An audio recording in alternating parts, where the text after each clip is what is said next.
害羞不是借口，沉默不是你的理由。如果你是真的喜欢我，应该勇敢来追求。不要站在那里说 hello hello， 把心事快来告诉我。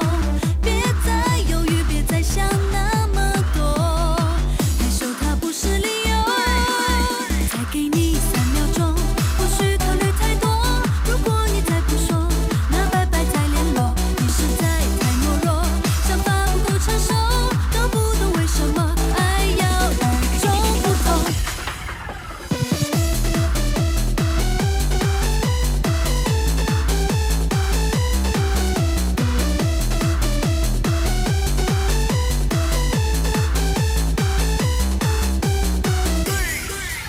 害羞不是借口，沉默不是你的理由。如果你是真的喜欢